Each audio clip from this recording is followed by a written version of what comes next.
Maintenant, tu as réussi. Depuis que tu as la licence, tu ne cherches pas le travail. Vous êtes là. Oui, tes parents ont payé l'école primaire, l'école maternelle, l'université et tu as fini. Maman est aussi maintenant par terre. Elle a tellement investi dans tes études qu'elle est par terre. Toi aussi, tu es par terre. Licencié par terre.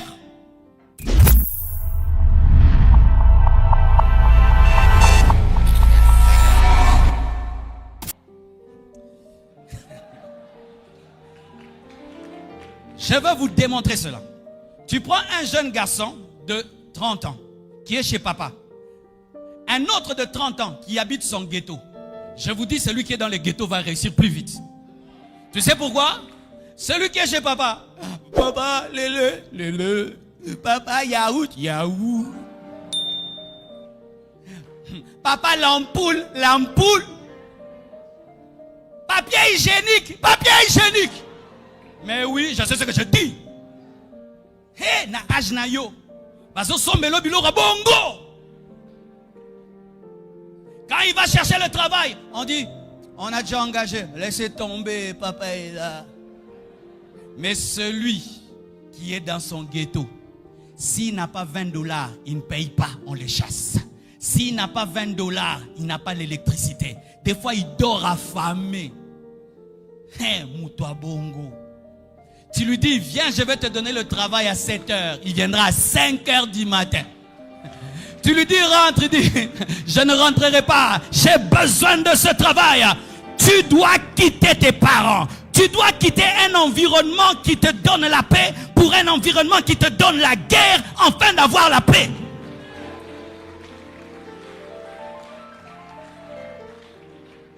Si tu restes dans la barque appelée la maison de tes parents, tu ne vivras pas une nouvelle saison. Va dans un ghetto où on appelle entrée couchée.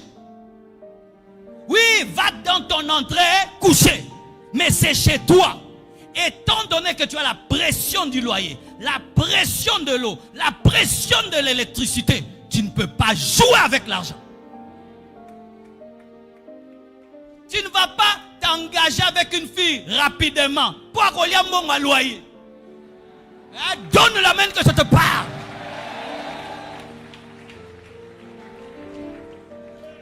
Mais si tu es chez tes parents, tu vas t'engager. Parce que tu peux dépenser, papa va payer. Mais là, tu vas dire non. Je dois encore élever mon capital. Je dois encore investir. Tout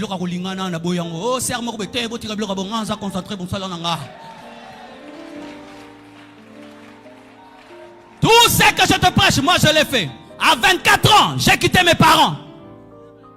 Je suis allé habiter dans ma maison de 3 chambres à Mbinza. Payant $200. Quelle concentration. Des fois je ne mangeais pas seulement pour payer le loyer. J'étais devenu un grand restaurateur de chaises. Donc si je viens chez vous, il y a une chaise abîmée, je vous la demande. Vous pensez qu'elle est abîmée, mais moi je la regarde dans la vision de la restauration. Demandez à Maman Blanche, j'avais un beau salon, mais toutes mes chaises avaient une histoire. Elles étaient les chaises de quelqu'un avant moi. Mais moi je les restaurais, je les réparais. Tout ce qui te garde en paix des fois dans la vie doit être abandonné. Tu dois être dans une situation où tu as le dos contre mur, où tu es obligé de réussir. Si tu ne réussis pas, tu meurs. Je t'assure, tu réussiras. On a dit ceci, que lorsque tu veux attraper un chat, il faut lui laisser un endroit pour fuir. Si tu ne lui laisses pas un endroit pour fuir, le chat, s'il est dos au mur, et il sent que là, il ne peut plus se sauver, il va te tuer. Sois comme un chat qui est contre le mur. Tu regardes là, hé, vieux baby. Et c'est comme là. Et c'est comme là, l'hôtel, pensa vino bige. Marcelo, awa, soko bundite, vie sili. En français, Marcelo ici. Si tu ne te bats pas, ta vie est finie. Il n'y a personne pour t'encourager, personne pour te soutenir. Il n'y a que toi et Dieu. Et tu te dis, on verra, mais moi je réussirai. Je suis condamné à réussir. Je ne peux pas échouer. Tu sors, l'église ne grandit pas. Tu prêches, ça ne grandit pas. Mais tu dis, ça finira par marcher.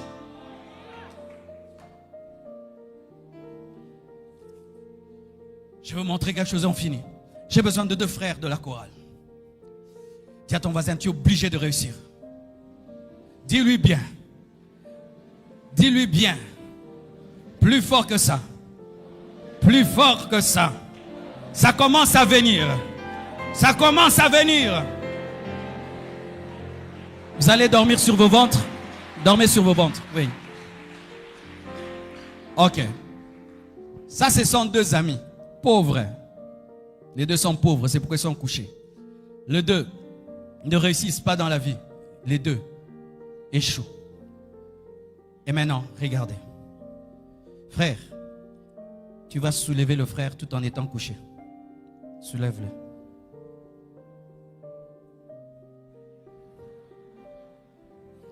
S'il fait ça pendant 5 ans, ça va changer. 10 ans, ça va changer. 50 ans, ça va changer. C'est ce que tu fais aussi. Tu négliges tes études. Tu ne cherches pas l'argent. Tu ne travailles pas l'excellence. Tu ne travailles rien. Je vais changer ma famille. Cette église, nous allons la construire. Nous construirons ces pays. Nous allons les changer. C'est ce que tu fais. Quelqu'un qui est couché ne relève pas l'autre. Il faut te tenir debout pour que l'autre puisse être relevé par ta force. Un pauvre n'est pas un pauvre. Un malade n'est pas un malade. Il faut que tu sois riche pour aider le pauvre. Tu fais des orphelinats, tu construis des choses, mais tu dois réussir. Un homme par terre n'aide pas un homme par terre. Aujourd'hui, au nom de la sainteté, les chrétiens négligent de réussir dans la vie. Mais à la fois, ils disent qu'ils vont soutenir l'œuvre de Dieu. Tu vas nous soutenir comment? Tu vas construire l'église comment? Tu veux. Mais tu n'as pas. Tu vas aider ta famille comment? Tu vas aider tes amis comment? Si vous ne savez pas, en négligeant vos vies, vous négligez la vie des autres. En négligeant ta vie, tu négliges la vie de ta famille, de ton église et de ton pays. La vie de tes enfants. Combien des enfants aujourd'hui souffrent parce que leurs parents étaient négligents? Papa, il a l'argent, il n'a pas géré. Et il est par terre. Les enfants ne vont pas à l'école. La faute. Il est par terre, mais il veut que les enfants étudient. Comment les enfants vont étudier? Tu as perdu ton travail. Comment les enfants vont étudier? Tu es paresseux. Comment les enfants vont étudier? Tu es peureux. Comment ils vont étudier? Vous deux maintenant, asseyez-vous.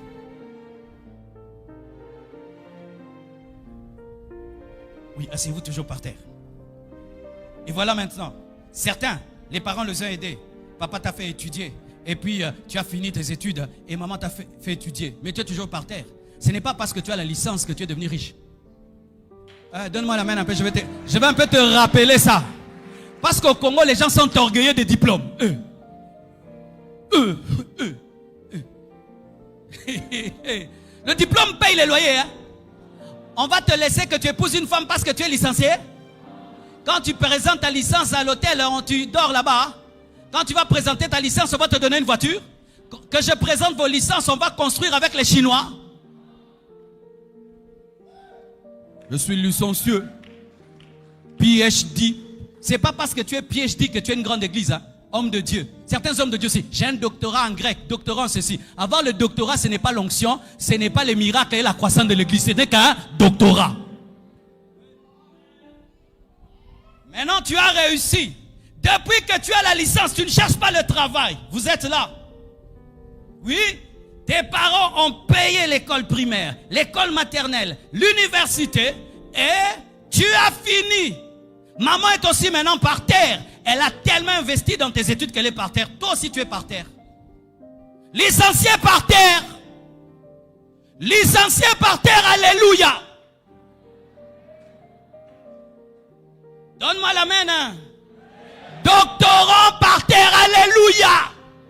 Surtout diplômé par terre. Diplômé par terre. Et qu'est-ce qui nous arrive? Tu vas chercher un travail. Et on te dit, ici on va te payer $300. Quoi? T'as vu mon diplôme? T'as vu mon diplôme? Mais tu continues toujours à boire le thé des mamans. Le thé des mamans. T'as pas vu ton diplôme quand tu bois le thé des mamans? Ton diplôme, tu ne le vois que là où on va te donner le travail qui peut changer ta vie. Tu places ton orgueil là où tu dois être humble.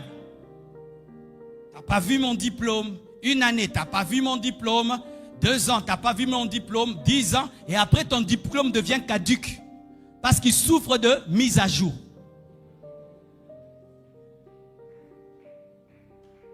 Et maintenant, il devient humble. Et puis, il décide d'accepter même ce travail de $300 et dire, je veux bien faire ce travail. On va me remarquer et progressivement, je deviens grand. Il accepte de s'humilier. Lève-toi. Regardez. Vous avez vu? Quand seulement je lui dis, lève-toi, il a changé de position. Comment tu dis que tu veux changer, mais on ne voit aucun changement chez toi?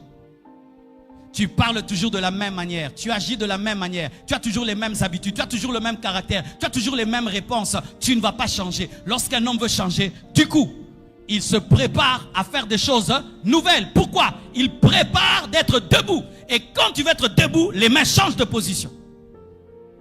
Tiens-toi debout maintenant. N'est-ce pas que ce frère est moins lourd que l'autre, n'est-ce pas?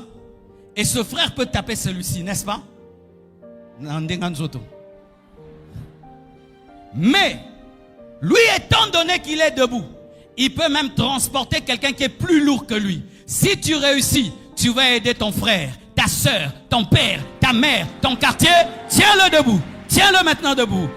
Ainsi, tu peux soulever les problèmes de ta famille. Soulever les problèmes de ton pays. Réussis et tu me feras réussir. Prospère et tu me feras prospérer. Dieu dit à Abraham, je ferai de toi une source de bénédiction.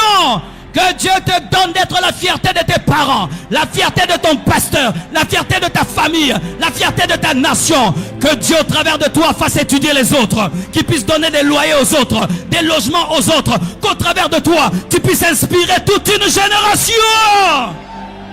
Donne-moi un amen.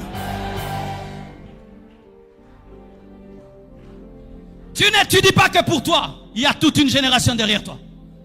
Tu ne travailles pas que pour toi, il y a toute une génération derrière toi. Tu n'es pas excellent que pour toi, il y a toute une génération derrière toi.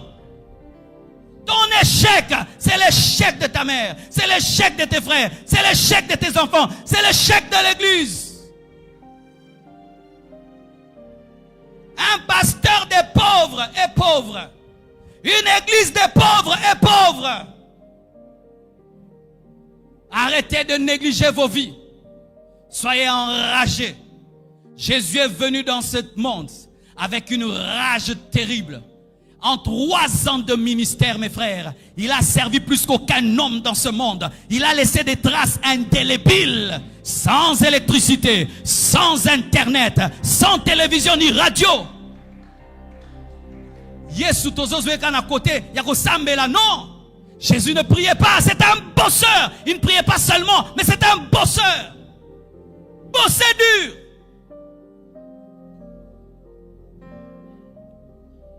Et je t'assure, quand tu réussis dans ta vie et tu fais la joie de tes parents, c'est un bonheur. Si ça ne t'est pas encore arrivé, mon frère, c'est parmi les grands bonheurs de la vie. Ou la mère qui t'a engendré, le père qui t'a engendré, un jour, tu lui donnes la joie. Tu lui dis, repose-toi, moi je vais travailler pour toi. Repose-toi. Je m'occupe de toi comme tu t'es occupé de moi. Quand il va te dire, mon fils, que Dieu te bénisse. Même si un sorcier, ça ne marchera pas. Même si un sorcier, ça ne marchera pas. Quand tu commences à négliger tes études, vois le Congo. Quand tu commences à négliger ta vie, vois ta famille, tes frères et sœurs. Vois tes enfants. Et les enfants qui sont en toi, vois-les et relève-toi et dis, je suis un patriarche, je ne peux pas négliger.